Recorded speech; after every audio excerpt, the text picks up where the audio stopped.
بسم اللہ الرحمن الرحیم، السلام علیکم، صبح بخیر۔ میں ہوں محمد عمر اسلم اور آپ دیکھ رہے ہیں پاکستان ٹیلی ویژن نیوز پر پروگرام جائزہ۔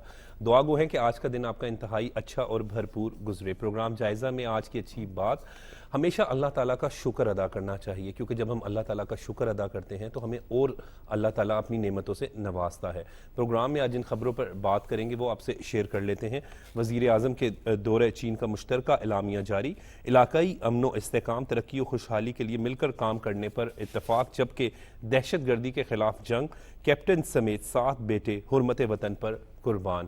ان ٹاپکس پر ڈسکشن کے لیے اسٹوڈیو میں موجود مہمانوں سے آپ کا تعارف کروا دیں۔ سینئر صحافی تجزیہ کار میاں سیف الرحمان صاحب ہمارے ساتھ موجود ہیں۔ میاں صاحب بہت بہت شکریہ وقت دینے کے لیے۔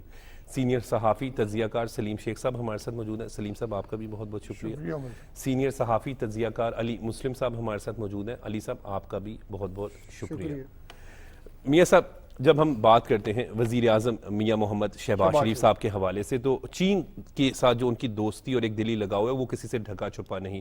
شہباز شریف صاحب جب وزیر اعلیٰ پنجاب تھے تو اس وقت کہا کرتے تھے کہ چینی زبان سیکھ لیں، یہ بات آپ کو یاد آئے گی۔ اور اسی کے ساتھ ساتھ ان کا جو 5 روزہ دورہ چین ہے وہ دیکھیں تو وہ بڑی اہمیت کا حامل ہے، خصوصاً جو شہباز شریف صاحب کو ویلکم کیا گیا۔ چین کے صدر سے ان کی وہاں پر ملاقات ہوئی، چین کے وزیر اعظم سے ان کی ملاقات ہوئی، سی پیک کے حوالے سے گفتگو کی گئی، اور پی ٹی آئی کے دور میں جو ایک پاکستان تنہائی کا شکار ہو گیا تھا، یہاں پر ہمیں یہ بات کو تسلیم کرنا پڑے گا کہ شہباز سپیڈ پاکستان کو جو ہے وہ دکھائی دے رہی ہے، کہ جس طرح پاکستان کے دوست ممالک جو ہیں وہ پاکستان میں سرمایہ کاری کے لیے آ رہے ہیں، اور جس طریقے سے شہباز شریف صاحب نے کہا کہ ہمیں اب امداد نہیں چاہیے، ہمیں اب کشکول توڑنا ہوگا، انویسٹمنٹ پاکستان میں لے کر آ رہے ہیں، تو اس پوائنٹ سے اگر دیکھا جائے تو دورہ چین پرائم منسٹر شہباز شریف صاحب کا بڑا ہی کامیاب رہا۔ 1000 طلبہ کو سرکاری طور پر خرچ پر جو ہے وہ زراعت کی جدید ٹیکنالوجی حاصل کرنے کے لیے جو ہے وہ چین بھیجنے کا فیصلہ کیا گیا۔ اسی طریقے سے سی پیک کے حوالے سے بات کی گئی، تو سی پیک جہاں پر گیم چینجر ہے، وہیں پر شہباز شریف صاحب بھی اس وقت ملک کے لیے گیم چینجر کا کردار ادا کر رہے ہیں۔ جی بالکل بہترین آپ نے ابتدائیہ دیا ہے۔ اس میں اس مرتبہ تو باقاعدہ ہمارے پرائم منسٹر کو پاکستان سپیڈ کا نام دیا گیا جی، وہ چین کی قیادت کی طرف سے۔ یہ بھی بڑی خوش آئند بات ہے، یعنی کہ انہوں نے ان کی سپیڈ کو، ان کے کام کرنے کی صلاحیت کو، ان کا اپنے اہداف کو بروقت پایا تکمیل تک پہنچانے کی صلاحیت کو سراہا ہے۔ تو یہ ایک بہت بڑا اہم فیکٹر ہے۔ اس کو صرف محض آپ صرف ایکنالجمنٹ کی حد تک نہ لیں، اس کا مطلب ہے کہ جو پاکستان کا اور چین کا اب تعاون مزید ایک فاسٹ ٹریک پہ لایا جا رہا ہے، جو صدر شی جن پنگ نے خود کہا ہے کہ جی اب ہم اس کو انہانس کریں گے، یعنی یہ جو ہمارا ایک باہمی تعاون ہے اس کو فاسٹ ٹریک پہ بھی کریں گے اور اس کو ایکسپینڈ کر رہے ہیں، جس پہ اب 32 کو ایم او یوز مفاہمت کی یادداشتوں پہ دستخط بھی ہوئے ہیں۔ بلکہ آپ کو یہ سن کے خوشی ہوگی کہ ایک شینزن سٹی کا جو دورہ کیا ہے، شینزن سٹی میں خود بھی گیا ہوں، اور وہ وہاں کی انڈسٹریل سٹی ہے، ہواوے کا دفتر ہے، اور ہواوے کا دفتر کئی ایکڑوں پر محیط ہے، 20 ایکڑ، اور بہت خوبصورت، اور ہمیں بلکہ ہماری خوش نصیبی، ہم بھی اسی حال میں فوٹوگرافز ہوئے تھے جہاں پہ پرائم منسٹر کے ہوئے ہیں، وہ بڑا ویلکم کرتے ہیں پاکستانی ڈیلیگیشنز کو، پاکستانیوں کو، اور پرائم منسٹر شہباز شریف کے بارے میں تو وہاں بہت اچھی رائے پائی جاتی ہے کہ ہی از اے گو گیٹر، یعنی کام کرنے والے ہیں، کام کو وہ بہت سراہتے ہیں۔ اگر آج چین کی جو ترقی ہے، جسے ہم امیزنگ ڈیولپمنٹ کہتے ہیں، جو امریکہ کو بھی ایک لحاظ سے وہ کافی حد تک کاٹ گیا، تو وہ ان کی وجہ کہ ان کی کام کرنے کی جو امنگ ہے ان کے اندر، اور وہ میں نے وہاں پہ ایسے لوگوں کو دیکھا کہ بڑے ایجڈ لوگ طوفانی بارش میں کام کر رہے ہوتے ہیں، وہ اپنے ٹارگٹ سے نہیں ہٹتے، محنتی لوگ ہیں۔ تو اس حوالے سے جیسے کہ ہمارے پرائم منسٹر کے بارے میں ان کی رائے ہے کہ یہ اہداف جو ہم مل کے چلے آئیں گے، جیسے نئے اقتصادی زونز ہیں۔ اب شینزن کی جب میں نے بات کی تو شینزن کا جو جی ڈی پی ہے وہ 3200 ارب سے اوپر ہے، یعنی اتنا زیادہ ہے کہ کسی ملک کا ایک باقاعدہ جی ڈی پی سے زیادہ ہے ان کا۔ اور ہواوے انڈسٹری نے جہاں یہ وزٹ کیا ہمارے پرائم منسٹر نے، وہاں پہ کہا گیا جی پاکستان کے 2 لاکھ سٹوڈنٹس کو اے آئی اور آئی ٹی میں باقاعدہ تربیت دی جائے گی۔ 2 لاکھ سٹوڈنٹس، بڑی تعداد، تو یہ بہت بڑا بریک تھرو ہے بتاتے خود۔ اس کے علاوہ جس طرح 5 کوریڈورز پہ بات ہو رہی ہے، وہ پھر ہم جیسے جو بات چلے گی آگے، اس میں لائیولیہڈ انہانسمنٹ کوریڈور ہے، گروتھ کوریڈور ہے، گرین کوریڈور ہے، جیسے ابھی ہم بات کر رہے تھے کہ زراعت پہ بھی بہت زیادہ فوکس کیا جا رہا ہے۔ آپ نے ابھی ابتدا میں بتایا کہ زراعت سرکاری خرچ پر 1000 طلبہ کو زراعت کی جی، بلکہ مجھے پاکستان سے کچھ ایسے ایکسپرٹس ایک دور میں پاکستان کے ایسے ایکسپرٹس ملے تھے کہ جن کو چین نے مدعو کیا تھا کہ ہمیں آگے یہ ٹیکنالوجی متعارف کرائیں یہاں پہ، ٹھیک کہ وہ پاکستان اس میں آگے تھا یعنی کچھ چیزوں میں. تو چین کے بارے میں یہ مشہور ہے کہ وہ تمام تر جتنی بھی ٹیکنالوجیز ہے وہ حاصل کرنے کے لیے یعنی وہ پاکستان کا بھی تعاون لیتا ہے. اور وہاں پہ میں نے ان کے کھیت بھی جا کے دیکھے، ان کے ہائیبریڈ سیڈز کا جو سسٹم ہے وہ بہت کامیاب ہے. جی یہ آپ وہاں سرسوں، وہاں یہ پھل دیگر جو ہیں تربوز وغیرہ ان کی کاشت، ان کی گندم بہت عمدہ ہے. اور پھر وہاں کی کارپوریٹ فارمنگ جو ہے، اور یہ اس پہ اگر پاکستان کو زراعت میں اگر جس طرح ہمارے ایکسپرٹ جاتے ہیں تو زراعت تو ہمارا اتنا بڑا بیس ہے. اس وقت ہماری زراعت جو ہے وہ کامیاب نہیں جا رہی جی، یعنی اتنا بڑا بیس ہو کے بھی. لیکن چین کی ٹیکنالوجی کی بیس پہ آپ کا یہاں ییلڈ بھی زیادہ ہوگی، ہارویسٹ جو آپ کرتے ہیں گندم اور باقی فصلوں میں بھی آپ کو جو تعاون ملے گا اس میں ایک بہت بڑا ایک دیکھیں نا 26% ہے زراعت آپ کی جی اجتماعی جو معیشت ہے آپ کی اس کا حصہ. اگر آپ اس کو ایک منفرد اور کامیاب سیکٹر بنا لیتے ہیں تو آپ کا باقاعدہ بوسٹ ہو جائیں گے ایکسپورٹس میں. بالکل بالکل ٹھیک کہہ رہے ہیں. اور سلیم شیخ صاحب بڑا ہی اچھا اگر ہم تمام خصوصاً معاشی حوالے سے گفتگو کریں تو جو ہے وہ بڑا کامیاب دورہ جو ہے وہ پرائم منسٹر کا رہا ہے.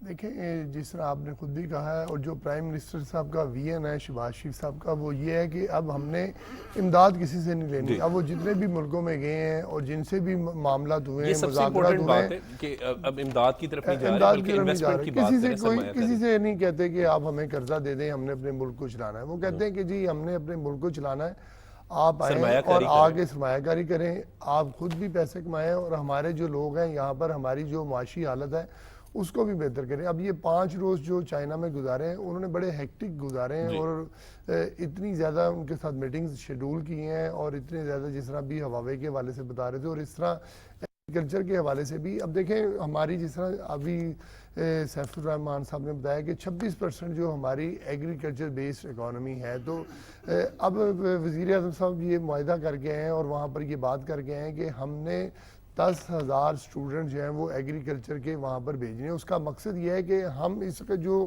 پوری دنیا میں اگر اپنے اس خطے کے حوالے سے دیکھیں تو ہم جو زراعت سے جو پیداوار ہے نا وہ انتہائی کم لے رہے ہیں. تو اگر ہم ان کی ٹیکنالوجیز ان کے جو استفادہ حاصل کر سکیں، ان کے بیج کو دیکھ سکیں، ان کی جو ہارویسٹر کے حوالے سے ٹیکنالوجی ہے اس کو یوز کر سکیں تو میں یہ سمجھتا ہوں کہ اگر ہم اس کی جو انہانسمنٹ ہے اگر 50% بھی انکریز کر لیں تو جو ہمیں ہر وقت شارٹ فال رہتا ہے وہ ختم ہو جائے گا اور ہم پھر ایکسپورٹ کی طرف چلے جائیں گے. خیر اس وقت تو اگر آپ دیکھیں تو جو گندم کی پیداوار ہوئی ہے وہ اتنی زیادہ ہے کہ ہم اگر چاہیں تو ایکسپورٹ بھی کر سکتے ہیں. جو صورتحال ہوئی ہے اور کسان جو ہے وہ ان کے پاس گندم وافر ہے. لیکن اگر صورتحال اسی طرح بہتر رہی، ہم نے اس کی پیداوار بڑھا دی اور ہماری یہ اکانومی جو ہے وہ ریڑھ کی ہڈی ہے کسان جو ہے، تو اس سے جو ہے جب ہم ایکسپورٹ کریں گے تو ہمارے معاملات بہتر ہو جائیں گے. اور اسی طرح جو دوسرے مختلف نوعیت کے جو معاہدے ہیں وہ دستخط ہوئے ہیں. اس کا مطلب یہ ہے کہ پاکستان جو ہے وہ اب دوبارہ سے چائنا کے ساتھ مل کے وہ ٹیک آف کی طرف جا رہا ہے. جو ماضی میں بریک لگ گیا تھا اب وہ بریک ختم ہونے جا رہا ہے اور اب سی پیک جو ہے وہ بھی دوبارہ سے بحال ہوگا. اور یہاں پر جو ہے میں سمجھتا ہوں کہ 1-2 انڈسٹری جو چائنا نے جو ہے وہ رکھی ہوئی ہیں کہ وہ پاکستان میں جو ہے وہ باضابطہ طور پر اس کو لانچ کیا جائے گا اور اس میں جو ایک آٹو موبائل انڈسٹری جو ہے وہ یہاں پر پاکستان میں آئے گی. اور جب پاکستان میں آئے گی تو اس کے 2 فائدے ہوں گے کہ ایک تو جو یہاں پر ہمارا جو جدید ٹیکنالوجی بھی آئے گی، لیبر جو ہے اس کو بھی فائدہ ہوگا اور اس کے ساتھ ساتھ جو ہمارے پاس جو آٹو موبائل انڈسٹری سے وابستہ لوگ ہیں ان کا فائدہ ہوگا. اور پھر جو لوگ گاڑیاں وغیرہ استعمال کرتے ہیں وہ بھی ہمیں جو ہے وہ اچھے داموں میں ملیں گی اور اس سے جو اوور آل جو اکانومی ہے اس پر بھی فرق پڑے گا. بالکل ٹھیک ہے، اوور آل اکانومی پہ بھی فرق پڑے گا. علی صاحب کیسے دیکھ رہے ہیں پرائم منسٹر صاحب کا بڑا سکسیسفل ایک وزٹ رہا ہے چائنا کا اور چائنا پاکستان کا مخلص دوست ہے. عمر صاحب دیکھیں جو وزیر اعظم پاکستان ہے میاں شہباز شریف صاحب جب سے گورنمنٹ سنبھالی ہے تب سے لے کے وہ اپنی ایفرٹس کر رہے ہیں اور بھرپور کوشش کرتے ہوئے ہمیں نظر آ رہے ہیں. ہر میدان میں وہ کوشش کر رہے ہیں کہ چیزوں میں بہتری لائی جا سکے. اور خصوصی طور پہ جو اکانومی ہے چونکہ انہوں نے وہ فیز دیکھا ہے جب کہا جا رہا تھا کہ ملک جو ہے وہ ڈیفالٹ کی طرف جا رہا ہے اور وہ سارے حالات انہوں نے فیس کیے اور چیزوں کو سنبھالا. تو اب ان کی کوشش ہے کہ اس ملک کی اکانومی ہے اس کو سٹیبل کیا جائے تاکہ اگلا جو دور ہے وہ پاکستان کے لیے مزید بہتر ہو. میاں صاحب بات کر رہے تھے ہواوے کے حوالے سے. ہواوے سے میرا خیال ہے کہ جو وزیر اعظم پاکستان ہے انہوں نے اس ملک میں جو پہلا سیف سٹی شہر یعنی جو سیف بنایا تھا کیمروں کے ذریعے محفوظ بنایا تھا وہ لاہور تھا جی. اور اس کمپنی نے یہاں پہ بڑا اچھا کام کیا. یہاں پہ تقریباً بڑا فائدہ ہے, ابھی بھی فائدہ ہے. 8,000 کے قریب یہاں پہ کیمرے نصب کیے گئے لاہور شہر میں. اور وہی کیمرے جو تھے وہ پی ٹی آئی کے دور میں 0 پہ چلے گئے. ایک بھی کیمرہ ایک دن ایسا تھا کہ ایک بھی کیمرہ نہیں چل رہا تھا. اس کی وجہ کیا تھی کہ سیف سٹیز اتھارٹی کی جانب سے بار بار جو بھی بھیجے گئے اس میں چائنا نے ہمیں ہیلپ آؤٹ کیا اور بار بار سمری بھجوائی گئی کہ ان کے جو آپس میں معاملات ہیں وہ طے کیے جائیں, لیکن اس پہ فوکس ہی نہیں کیا گیا.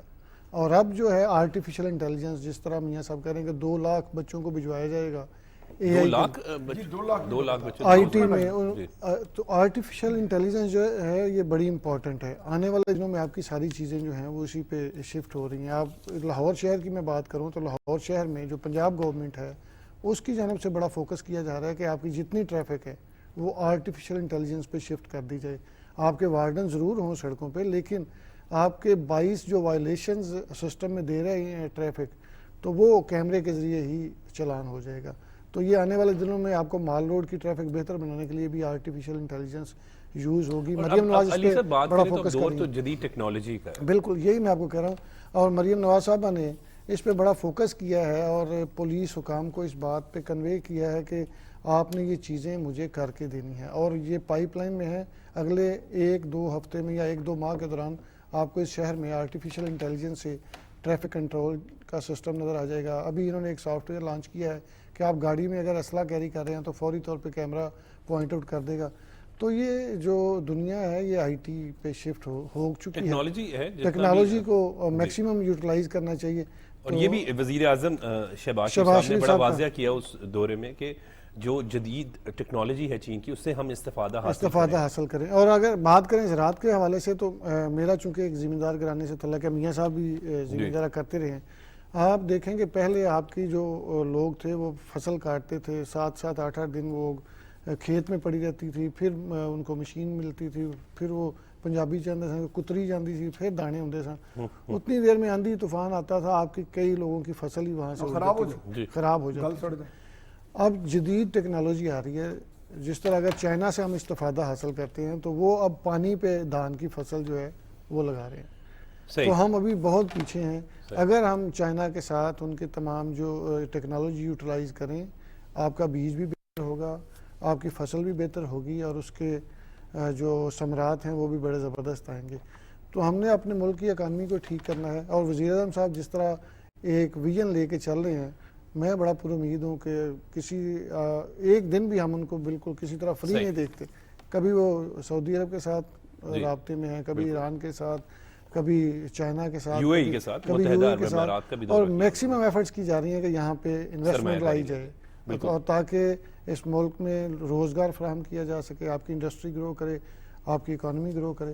تو اس سے ہی سارے معاملات بہتر ہوں. بالکل ٹھیک ہے. وزیر اعظم محمد شہباز شریف صاحب کا دورہ چین جو ہے وہ بڑا کامیاب رہا, اسی حوالے سے جو ہے وہ گفتگو کر رہے ہیں. پروگرام میں وقت ہو رہا ہے ابھی بریک کے بعد جب ہم آئیں گے تو ان کے دورے کے حوالے سے مزید گفتگو کریں گے.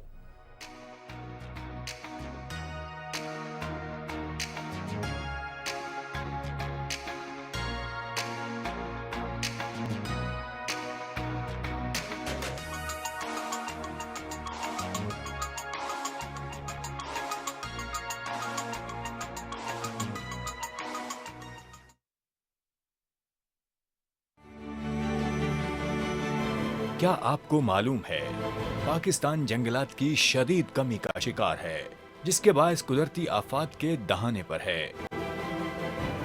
ان خطرات سے نمٹنے کے لیے ذمہ دار شہری ہونے کا ثبوت دیں. جنگلات کی غیر قانونی کٹائی کے خلاف آواز اٹھائیں. جنگلات کو آگ لگنے سے بچائیں. لکڑی کے آرائشی استعمال کو کم کریں. گھریلو و دفتری استعمال کے لیے لکڑی کی بجائے متبادل اشیاء کو ترجیح دیں. اور قومی شجرکاری مہم کا حصہ بن کر اپنے حصے کا پودا لگائیں, اسے درخت بنائیں. درخت لگائیں, اپنے لیے اپنی آئندہ نسلوں کے لیے۔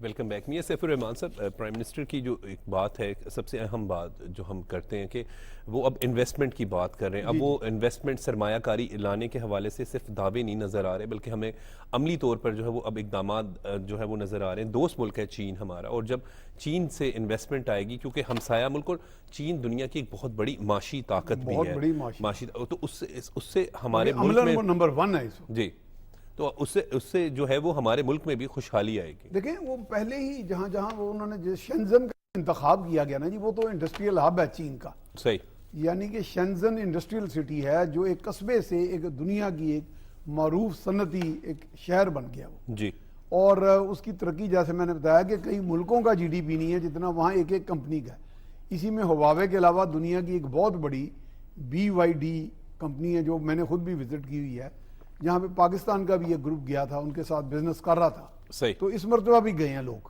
پاکستان سے، جو ڈیلیگیشن گئے ہیں وزیر اعظم کے ہمراہ، وہ ان میں سارے وہ بزنس کلاس کے لوگ بھی ہیں۔ ٹیسلا جو دنیا کی سب سے بڑی امریکن کمپنی ہے الیکٹرک وہیکل مینوفیکچرنگ، اس کو کراس کر گئی ہے BYD چائنا کی، یعنی اپنے اس میں مینوفیکچرنگ میں، اپنے ماڈلز میں، اپنے حتیٰ کہ انہوں نے ایکسپلوژن جو کولیجن ہوتا ہے، کولیجن کا بھی انہوں نے ایکسپیریمنٹس کیے ہیں، کہ ہمارے سامنے دکھائے کہ دو گاڑیاں اگر بہت سپیڈ سے ٹکرا بھی جائیں تو اس میں شاک ابزارور اتنے مضبوط لگائے گئے ہیں۔ تو BYD نے ٹیسلا کو کراس کر لیا اپنی مینوفیکچرنگ کے سیلز میں اور اپنے پروڈکشن میں، تو اس سے بھی پاکستان ان سے استفادہ کر رہا ہے۔ آلریڈی بھی ہمارا چل رہا تھا ایک پروجیکٹ، لیکن اب حکومت کی چونکہ باقاعدہ سرپرستی اس میں حاصل ہے، تو اس وقت وہاں کی بہت سی انڈسٹری بھی، میرے بھائی نے سلیم صاحب نے بھی بتایا کہ وہاں کی بہت ساری انڈسٹری پاکستان میں ری لوکیٹ ہو رہی ہے، اور یہ چائنا کی خواہش بھی تھی، اور پاکستان ایک ان کو بیسٹ ڈیسٹینیشن ہے۔ اس کا اظہار صدر شی جن پنگ اور وزیر اعظم جو لی کیانگ ہیں انہوں نے بھی کیا کہ پاکستان ہمارا نہ صرف دوست ملک ہے بلکہ صنعتی طور پہ بھی ہم آپس میں باہمی تعاون، جیسے میں نے بتایا نا کہ مفاہمت کی یادداشتیں ہیں، اس میں زراعت میں بھی ہے، IT میں بھی ہے، مائننگ میں بھی ہمیں چین کی طرف سے باقاعدہ ایک ہو رہا ہے، اور پھر آپ کا ہمارے PTV کا جہاں پہ ہم بیٹھے ہیں، PTV کا چائنا میڈیا گروپ کے ساتھ ایک باقاعدہ اب آپس میں کولیبریشن کی انڈرسٹینڈنگ ہوئی ہے، اور آپ کو خوشی ہوگی کہ چائنا میڈیا گروپ پہ میرے اپنے بھی کوئی 20-30 انٹرویو چل چکے ہیں، اور یہ ان کا انگریزی میں بھی اور اردو میں، ان کا اردو بھی ہے سیکشن، بلکہ آپ حیران ہوں گے کہ اب انہوں نے ایک پنجابی سیکشن بھی شروع کیا، یعنی آج سے کوئی 3-4 ماہ پہلے، تو اس کے ابتدا میں انہوں نے مجھ سے بھی ایک پیغام لیا تھا پنجابی میں۔ ٹھیک ہے، تو چائنا میڈیا گروپ وہ بہت بڑا ان کا سیٹ اپ ہے جو، اور ان کا جا کے اگر آپ وزٹ کریں، بیجنگ میں ان کا ہیڈ کوارٹرز ہے، تو وہ بہت سے ملکوں کی زبانوں پہ ان کے سیکشنز ہیں وہاں، اور انہوں نے ان کے عبور حاصل کیا باقاعدہ ہمارے چینی دوستوں نے۔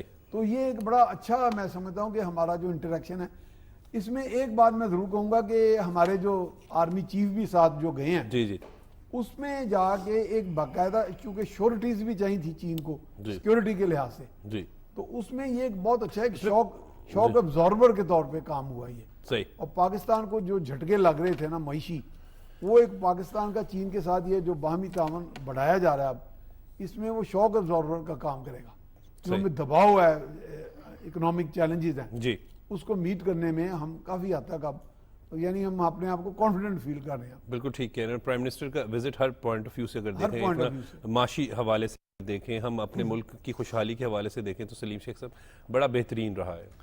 جی بالکل، جیسے ابھی سیف صاحب بھی بات کر رہے ہیں، اور میں یہ سمجھتا ہوں کہ آنے والے دن جو ہے نا وہ پاکستان کے لیے وہ خوشحالی کے دن ہیں، اور اس کی وجہ یہ ہے کہ اس پر جو ورکنگ ہے وہ بڑی اچھی ورکنگ کر کے گئے تھے، اور وہاں جا کے جو معاہدے ہیں ہوم ورک مکمل تھا، ہوم ورک مکمل تھا۔ یہاں پر جو ہے وہ وزیر اعظم شہباز شریف صاحب جو اب چائنا جانے سے پہلے رات گئے تک جو ہے وہ میٹنگ صبح 7 بجے میٹنگز شروع ہو جاتی، اور پھر ساری چیزوں کا فالو اپ لیتے رہے ہیں کہ بتائیں ہم نے وہاں جا کر کون سی چیز کو کس طرح جو ہے وہ کلیئر کرنا ہے، اور پھر وہاں گئے تو بڑی اچھی ملاقاتیں ہوئی ہیں، اور اس کا رزلٹ جو ہے ابھی فوری تو نہیں آئے گا لیکن تھوڑا ٹائم لگے گا۔ اب اس میں دیکھیں نا، جیسے یہاں سے ہمارے زراعت کے ماہرین جا رہے ہیں، آرٹیفیشل انٹیلیجنس کے لوگوں جو ہے ان کی جو ہے وہ ٹریننگ ہوگی، اور اس کے علاوہ بہت جو ہے اس میں اسکوپ موجود ہے، اور سی پیک بڑا امپورٹنٹ ہے۔ ہاں جی، سی پیک جو ہے وہ دوبارہ سے جو ہے وہ اس کو جو ہے وہ انہانسمنٹ اس کی جاری ہے، ماضی میں وہ رک گیا تھا، اور اب اس کو جو ہے نا وہ جب بن جائے گا تو یہ ایک گیم چینجر ثابت ہوگا ہمارے لیے، اور اس میں جو مشکلات تھیں وہ اب دیکھیں وزیر اعظم پاکستان کو، میرا خیال ہے اس پہ بہت سارا کام ہو چکا ہونا تھا، اور پچھلے جس طرح وہ 3.5 سالہ دور میں اس کو سبوتاج کرنے کی کوشش کی گئی وہ آپ کے سامنے، اور اس کے نتائج دیکھ لیں کہ اب کیا ہو رہا ہے۔ شیخ صاحب جو بات کر رہے تھے کہ میاں صاحب نے جب چائنا گئے تو پوری تیاری کر کے گئے، صبح 7 بجے پرائم منسٹر ہاؤس اور میں ایک یہاں پہ ہم وزیر اعظم کو دیکھتے ہیں کہ وہ صرف صبح آتے تھے اور بازو صبح نہیں آتے تھے، دوپہر میں ہیلی کاپٹر پہ آتے تھے، اور وہ سوشل میڈیا پہ ایک میسج دیتے تھے، اس کے بعد وہ کہتے تھے میری نوکری پوری ہوگی، اور جو حالات انہوں نے کیے اس کے نتائج یہ بھی بڑا امپورٹنٹ ہے کہ جو حالات جو علی صاحب بات کر رہے ہیں کہ جو حالات انہوں نے کیے، اگر ہم بات کریں بانی پی ٹی آئی کی، تو انہوں نے جس طریقے سے دوست ممالک کو اس کے ساتھ ناراض کیا، اور وہ پھر بڑے امپورٹنٹ تھی۔ تو شہباز شریف صاحب کی یہ بھی ایک بڑی کوالٹی ہے کہ انہوں نے جو ہے وہ پہلے نہ صرف انہیں منایا بلکہ انویسٹمنٹ اب پاکستان میں لے کے، اب دیکھیں یہ جو اس وقت انویسٹمنٹ ہو رہی ہے، اور جو جن ممالک میں شہباز شریف صاحب گئے ہیں وزیر اعظم، تو وہاں کے لوگوں کا جو وہ شہباز شریف صاحب پر اعتماد ہے کہ ہم جو ہے وہ آپ کے ساتھ چلنے کے لیے تیار ہیں، اور پھر جو ہے وہ معاہدے بھی باضابطہ طور پر ہو رہے ہیں۔ یو اے ای کا آپ دیکھیں معاہدہ جو ہے ان کی طرف سے جو ہے وہ باضابطہ طور پر ایک سرکاری ہینڈ آؤٹ جاری کیا گیا ہے کہ ہم آپ کے ساتھ جو ہے وہ اتنے ارب ڈالر کے جو ہے نا وہ انویسٹمنٹ وہ کرنے کے لیے تیار ہیں، جبکہ ہماری پاکستان کی حکومت نے اس قسم کا کوئی جو ہے وہ میسج نہیں دیا کہ ہمارے ان سے کیا لیکن ایک انویسٹمنٹ آ رہی ہے۔ اصل بات سلیم شیخ صاحب یہی ہے، کیونکہ میری عطاط ڈاکٹر صاحب کے ساتھ آپ بھی اسی موجود تھے، تو انہوں نے کہا تھا کہ دیکھیں ہم نے کوئی ایسی بات نہیں کی کہ ہمارے ساتھ کیا معاہدے ہوئے ہیں، بلکہ ان کی حکومت نے خود یہ جو بتایا کہ ہمارے ساتھ جو معاہدے ہو چکے ہیں، اور معاہدے ان کی طرف سے بات کہہ رہے ہیں۔ وفاقی وزیر اطلاعات و نشریات عطا اللہ طاہر صاحب جو ہیں وہ ہیں بھی بڑے ماشاءاللہ متحرک بھی ہیں، اور انہوں نے جو اس دن پریس کانفرنس کی تھی اس میں بڑا واضح کیا کہ پاکستان کا اب فوکس جو ہے وہ معیشت کی بحالی ہے۔ پرائم منسٹر میاں شہباز شریف صاحب کا فوکس جو ہے وہ اب ملک میں خوشحالی لانا ہے اور انویسٹمنٹ کو لانا ہے۔ عطا اللہ طاہر صاحب نے اس دن یہ بھی بڑا واضح کیا تھا کہ اب ہم جو دورے کر رہے ہیں چین والے سے، کیونکہ ان کی گفتگو تھی، تو ان کا یہی کہنا تھا کہ پاکستان میں جب سرمایہ کاری آئے گی تو پھر خوشحالی آئے گی، اور پھر ہی لوگوں کا جب روزگار چلے گا تو ایک معاشی صورتحال جو ہے وہ بہتر ہوگی۔ بالکل خوشحالی، دیکھیں میں سمجھتا ہوں کہ ماضی میں یہ ہوتا رہا کہ قرض لے لو اور تھوڑا سا ٹائم گزارو اور پھر چلے جاؤ، اور اصل مقصد یہ ہے کہ آپ کے یہاں پر انڈسٹری لگ جائے، آپ کو لوگوں کا روزگار مل جائے، لوگوں کی آمدنی بڑھ جائے۔ جب آمدنی بڑھ جائے گی خوشحالی آ جائے گی، معیشت ٹھیک ہو جائے گی، لوگوں کا مسائل ٹھیک ہو جائیں گے، لوگوں کو جو ہے وہ مہنگائی نہیں لگے گی۔ جب ان کی قوت خرید بڑھ جائے گی تو پھر وہ اپنے حالات جو ہے معاشی طور پر بہتر طریقے سے گزار سکیں گے۔ معیشت کو مضبوط کرنا حکومت کی اولین ترجیح ہے علی صاحب۔ ہاں عمر صاحب، اس میں کوئی شک نہیں، پہلے بھی یہی بات چل رہی ہے کہ دیکھیں میاں شہباز شریف صاحب نے پہلے دور میں بھی بڑی ایفرٹس کی ہیں، لیکن موجودہ دور میں آپ ان کو انتہائی متحرک دیکھ رہے ہیں۔ ان کے آئے روز دورے، پھر جہاں پہ جاتے ہیں ان کے وفود یہاں پہ آتے ہیں، ساری بات انویسٹمنٹ پہ چل رہی ہے۔ اور اس کے بعد جو میاں صاحب کو چیلنجز ہیں، اکانومی کا تو چیلنج ہے ہی ہے، لیکن دہشت گردی کے جو چیلنجز ہیں اس کا بہت بڑا سامنا ہے۔ دیکھیں کل ایسی یہاں پر دہشت گردی کے خلاف جو جنگ ہے اس میں کیپٹن سمیت 7 بیٹے حرمت وطن پر قربان ہوئے۔ اب ہم جب پاک فوج کی قربانیوں کی بات کرتے ہیں تو ایک لازوال ہمیں قربانیاں جو ہیں وہ دکھائی دیتی ہیں، اور یہ ہمارے محسن ہیں جو وطن عزیز کے لیے، ہماری خاطر، اب قوم کے لیے اپنی جانوں کا نذرانہ دے رہے ہیں. ہاں بالکل عمر صاحب, یہ دیکھیں کہ آپ 24 گھنٹے یہ آپ کے بارڈرز پہ آپ پہ کوئی یہاں پہ قدرتی آفات آ جاتی ہیں تو پاک فوج آپ کے ساتھ کھڑی ہوتی ہے, ہر طرح کی آپ کو فیسیلیٹیٹ کر رہی ہوتی ہے. یہ ایک مخصوص طبقہ تھا جس نے تضحیق کی اور بے جا تنقید کی اور سوشل میڈیا پہ عجیب سے جو ٹرینڈز بنائے, لیکن حقائق دیکھے جائیں, جب کسی گھر کا فرد وہ اس دنیا سے چلا جاتا ہے اور وہ چلا جاتا ہے اپنی فیملی کے لیے نہیں جاتا, اپنے ملک کے لیے جاتا ہے, اپنی قوم کے لیے جاتا ہے, ان کے تحفظ کے لیے جاتا ہے.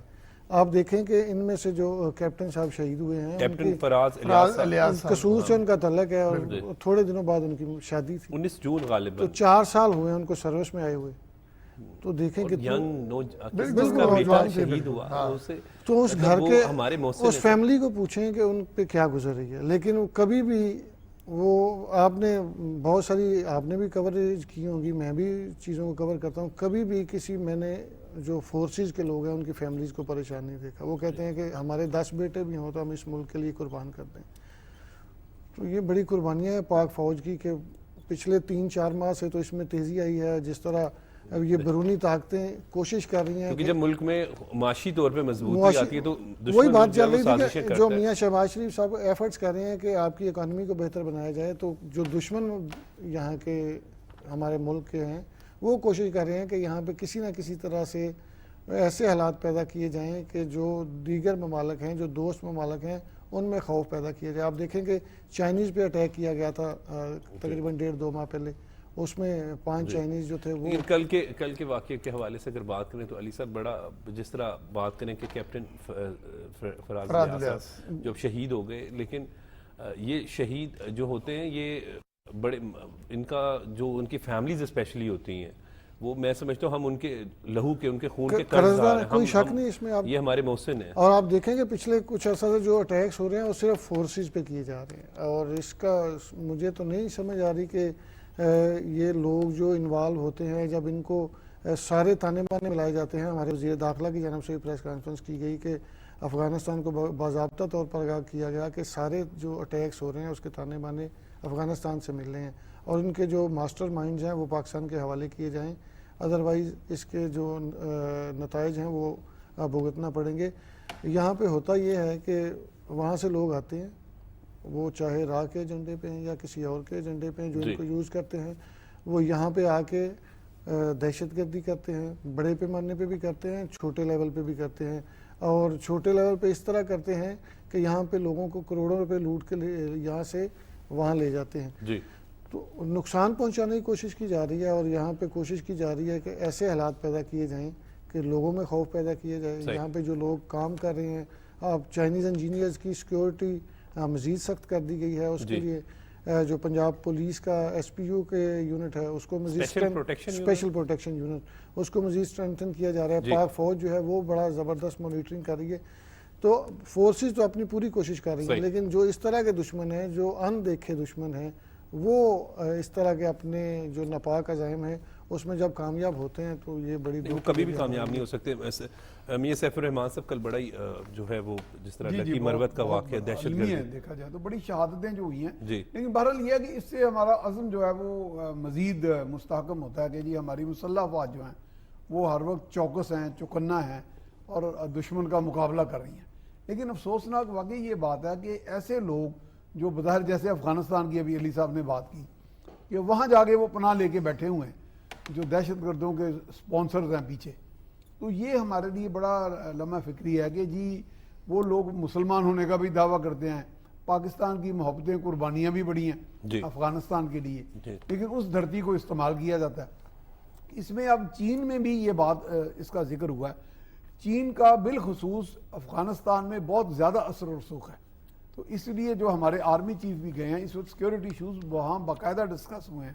آپ کو یاد ہوگا کہ ایک ملاقات جو صدر شی جن پنگ کی اور وزیر اعظم شہباز شریف کی ہوئی 3 گھنٹے, اس سے پہلے ہمارے پرائم منسٹر آرمی چیف سے علیحدہ ملے تھے اور ان سے کوئی بہت سی سارے معاملات سیکیورٹی ایشوز ڈسکس کر کے پھر جا کے صدر شی جن پنگ سے ایک سیگمنٹ سیکیورٹی پہ بھی ہوا تھا پورا, جس میں جس طرح بھی علی صاحب نے بتایا کہ پاکستان کی مسلح افواج بھی اور ایس پی یو کے علاوہ بھی وہ باقاعدہ اس میں کمٹ کی گئی ہیں فورسز کا ایک ہماری کمٹمنٹ ہے کہ کس طرح تحفظ کرنا ہے یہاں پہ جی.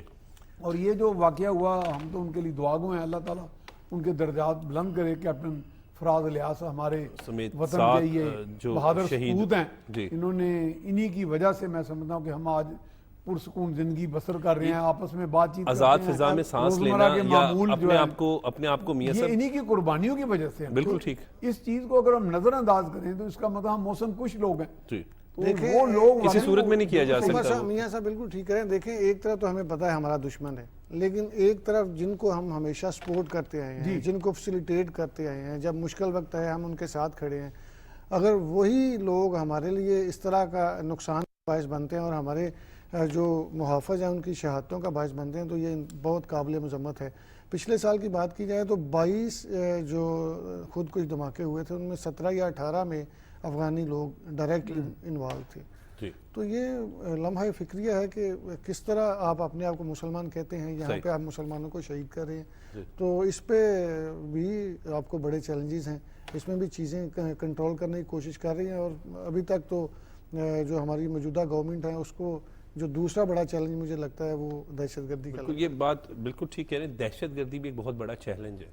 دیکھیں وہ دہشت گردی کا چیلنج جو ہے وہ ہمیں رہنا ہی ہے, کیونکہ اس وقت جو ہماری حکومت ہے وہ کوشش کر رہی ہے کہ وہ خود مختار ہو جائے معاشی طور پر, اور معاشی طور پر کوئی بھی جو ہماری دشمن قوتیں وہ نہیں چاہتی کہ پاکستان جو ہے وہ معاشی طور پر جو ہے وہ خود مختار ہو. جب خود مختار ہوگا تو پھر ان کو معلوم ہے کہ پھر یہ کسی کی بات نہیں سنے گا. تو لہذا یہی کوششیں جو ہیں وہ بیرون ممالک سے بیٹھ کے جو ہے وہ کی جا رہی ہیں. اب افغانستان کا نام آتا ہے کہ افغانستان کے جو لوگ ہیں وہ اس میں انوالو ہیں. میں یہ سمجھتا ہوں کہ صرف افغانستان نہیں ہوگا, اس کے ساتھ ساتھ ہمارے اور جو دشمن ممالک ہیں وہ ان کا بھی نیٹ ورک ہوگا.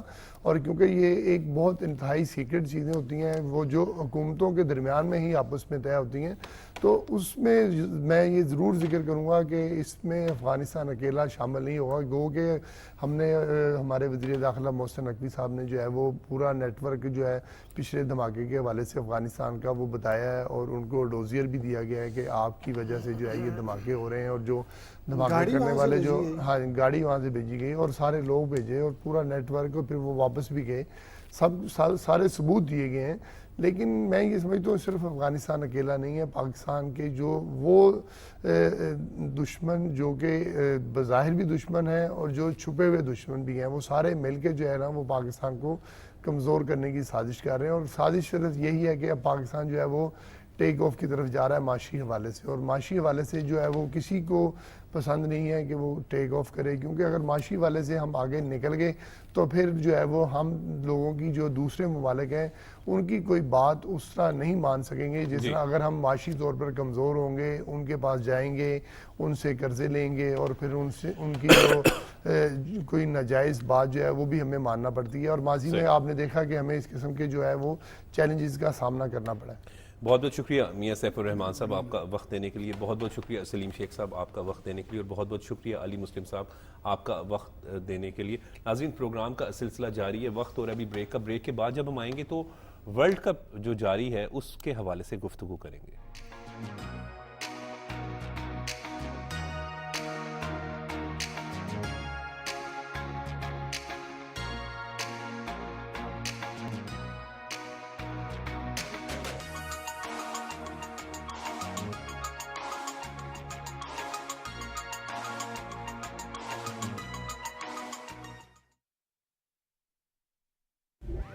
کیا آپ جانتے ہیں کہ دوران ڈرائیونگ آپ کی تھوڑی سی غفلت کسی کی جان لے سکتی ہے؟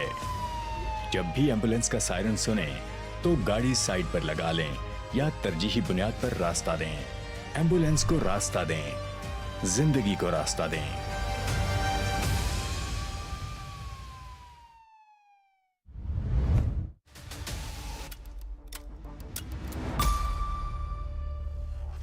سڑکوں اور گزرگاہوں کے اطراف اور راہداریوں پر تعمیرات و تجاوزات نہ صرف گزرنے والوں کے لیے دشواری کا باعث بلکہ ٹریفک کی روانی میں بھی مشکلات کا سبب.